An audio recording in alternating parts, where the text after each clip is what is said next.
The rain poured down in sheets so heavy it blurred the world around me into a smear of gray. My arms ached, but I clutched my newborn against my chest, shielding her fragile body with the thin coat I had managed to throw on when I ran from the tiny broken-down apartment I had been living in.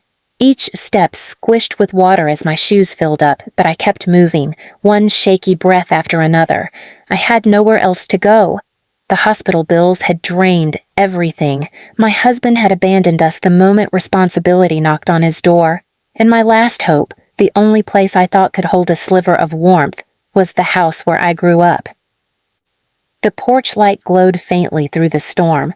My heart hammered as I approached the familiar door, soaked to the bone, my baby's small cries lost in the thunder overhead. "Please," I whispered to myself, "please just open the door, just this once. Please subscribe to our channel and tell us in comments from where are you watching this video."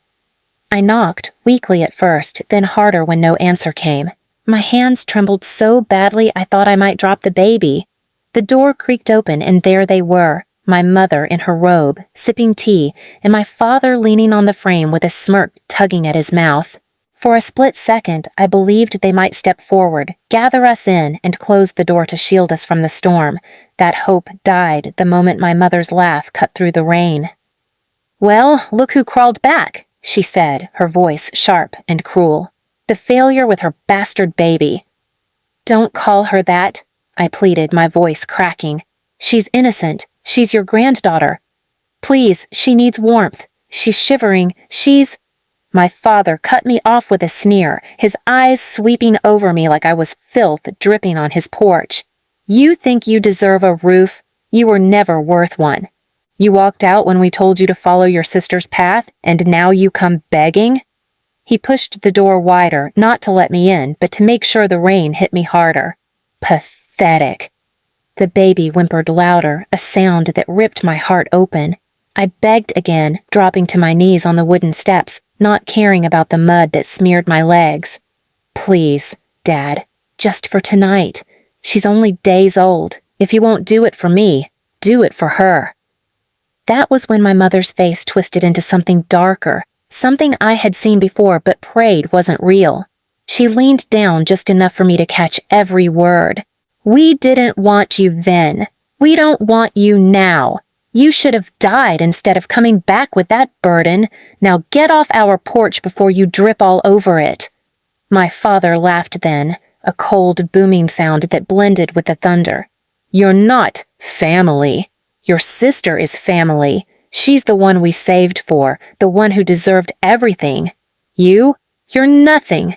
Not worth a roof, not worth a chair, not worth the air you're breathing." And with that, he slammed the door in my face. The rain hammered down on me, plastering my hair to my cheeks, but it was nothing compared to the weight in my chest. My baby let out a weak cry, her little fists flailing under the coat, and I rocked her against me, whispering apologies I shouldn't have had to say. The porch light flicked off, leaving us in darkness. I staggered away, not sure where I was going, only knowing I couldn't collapse here. Each step felt heavier, but with every inch I moved away from that house, a fire sparked inside me. It burned hotter than the storm around me. My parents thought I was worthless, that they had crushed me by shutting that door. But they didn't know that the moment they left me and my child to the rain, they handed me the weapon I needed most, the will to rise, not for me, but for my daughter.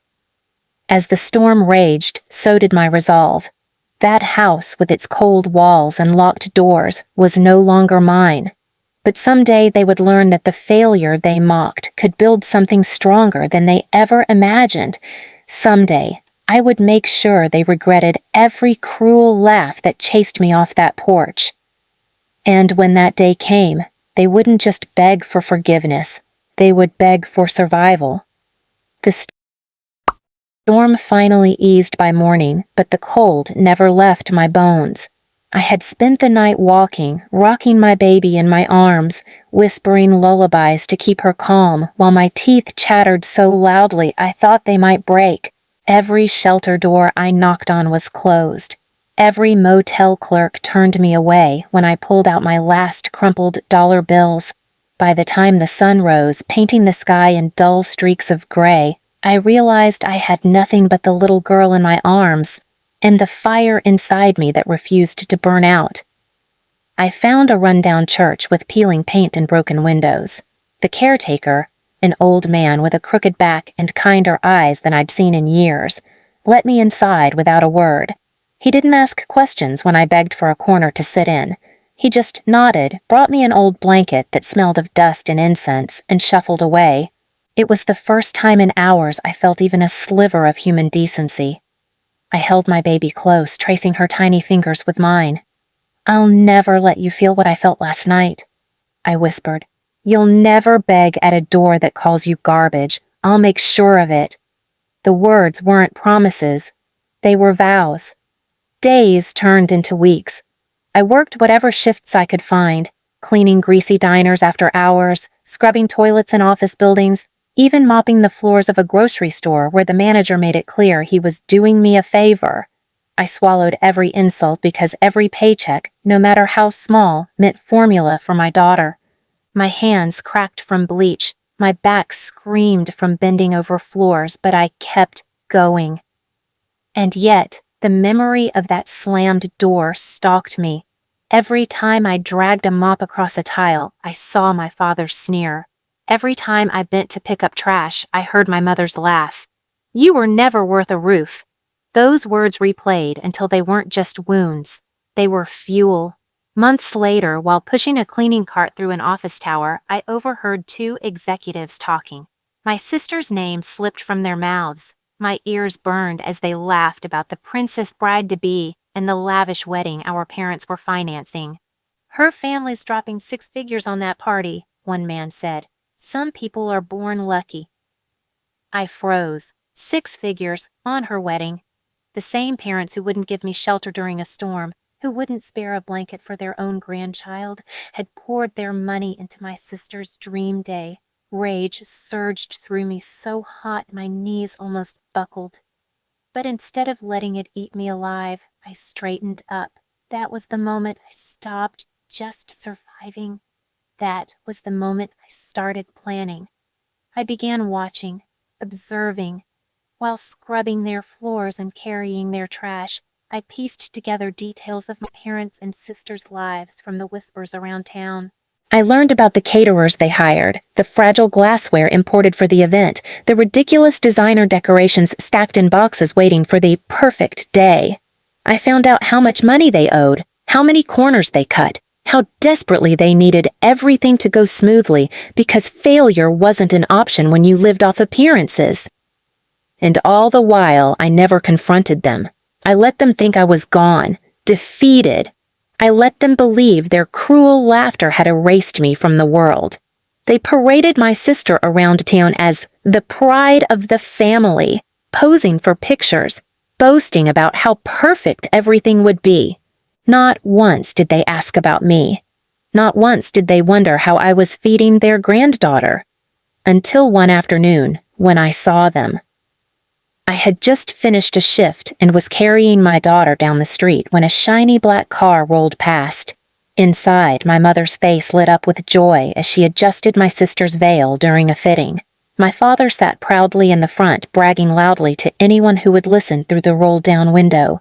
Then his eyes landed on me. For a second, he froze. Our gazes locked. Me, in worn shoes, sweat-soaked shirt, a baby on my hip. Him, in his polished suit, gold watch gleaming in the sunlight. His lips curled into a cruel smile. He leaned out of the window just far enough to say, "Still breathing?